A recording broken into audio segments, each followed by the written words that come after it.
Moi, j'ai un parcours atypique parce que j'ai mis la charrue avant les bœufs. J'ai j'ai commencé par la radio à l'âge de 12 ans. J'animais l'émission des enfants.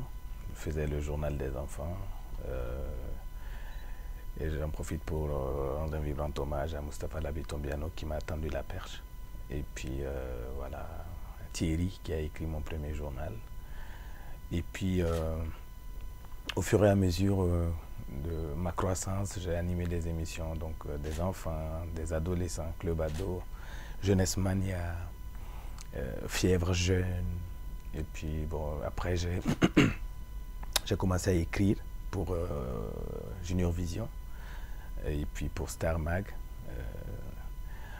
des magazines culturels et puis des magazines orientés jeunes.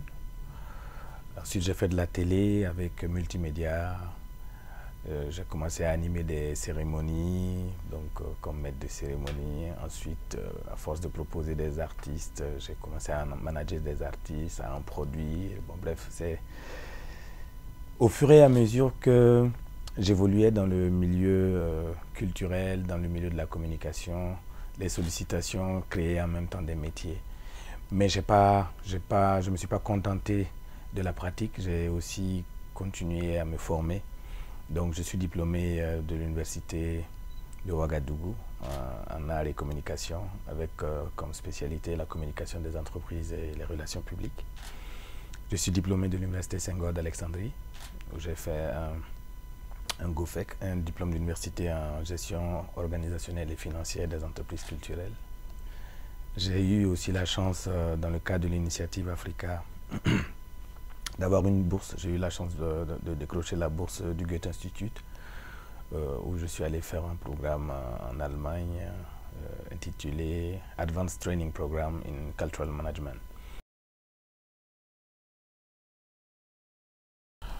Nos défis au niveau des publicitaires associés sont énormes. Et je profite de l'occasion que vous me donnez pour remercier déjà le ministère de la Communication, érigé en ministère d'État, c'est inédit. Et je remercie les autorités de la transition pour avoir eu cette clairvoyance-là, diriger un ministère comme celui de la Communication et de la Culture, un ministère d'État. Pareil pour le Conseil supérieur de la communication dans sa nouvelle mouture, qui désormais prend en compte la question du numérique. Pour nous déjà, le défi majeur, c'est le respect de la loi 080 et son décret d'application. Parce que c'est cette loi-là qui peut permettre une certaine pérennité du métier d'agence conseiller en communication, de régie en communication publicitaire, de courtier en communication et d'éditeur en publicitaire. Il y a des métiers déjà qui commencent à mourir, celui de courtier. Je pense que lors du dernier recensement des entreprises de communication, il y a quasiment plus de courtiers parce que le marché se rétrécit au fur et à mesure et vous savez que la publicité est fortement liée à l'effervescence économique. Vous voyez, c'est quand l'activité économique est en pleine croissance qu'on a besoin de communiquer autour des produits et services pour pouvoir faire bouger les ventes, ainsi de suite. Mais on est dans une situation de guerre et donc il faut se réinventer. Il faut aujourd'hui travailler sur des sujets comme la communication de crise, comme la communication pour le changement de comportement, la sensibilisation sur les questions aujourd'hui promues par l'État, le civisme, le patriotisme, et aussi désarmer les esprits, hein, les questions de vivre ensemble. Aujourd'hui, toutes nos stratégies aujourd'hui convergent vers cela. Et vous avez vu qu'avec Publicitaires Associés, nous avons fait un don à hauteur de plus de 17 millions en nature et en espèces. C'est plus même des donations en nature, parce qu'actuellement, économiquement, c'est difficile. Je pense que c'est environ 15 millions. Mais l'idée, c'est ça, c'est de proposer nos stratégies, c'est de proposer nos espaces en ville pour y porter des messages au grand public. On a fait des opérations de don de sang Et là, nous souhaitons vraiment, avec le CSC et le ministère, renforcer d'abord la sensibilisation, parce que beaucoup feignent ou font semblant de ne pas connaître la loi. Mais après, je pense qu'il va falloir sévir. Vous avez vu la dernière sortie du CSC qui oblige les médias à exiger la signature. Vous voyez? Parce que beaucoup d'entreprises au noir se font de bons chiffres d'affaires pendant que des entreprises de communication ferment ou changent de division fiscale parce que les chiffres d'affaires ont été divisés par 2, 3, voire 4, 5. Aujourd'hui, on est obligé de faire des compressions parce qu'on ne peut plus payer certains de nos employés. Donc, le cas commence à devenir de plus en plus critique. Et c'est comme je dis, nous sommes obligés de nous réinventer. Et c'est face à ces défis-là. Et aujourd'hui aussi, on a un gros problème. Je regardais la dernière fois certains médias qui eux-mêmes, malheureusement, bon gré, mal gré, sont en porte-à-faux avec la loi. Et je regardais sur la toile des gens qui font de la promotion de spots publicitaires à 6 000 francs CFA.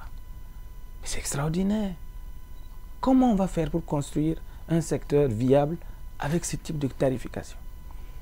Déjà, les tarifs au Burkina, comparativement à d'autres pays, sont très bas en termes de créa, en termes de spots télé, de radio, en termes d'action de communication. Mais quand moi, je suis d'une génération où on pouvait vendre des visuels à 150 000, 200 000. Aujourd'hui, les visuels sont à 5 000, 10 000. Bon, maintenant, des spots, un spot,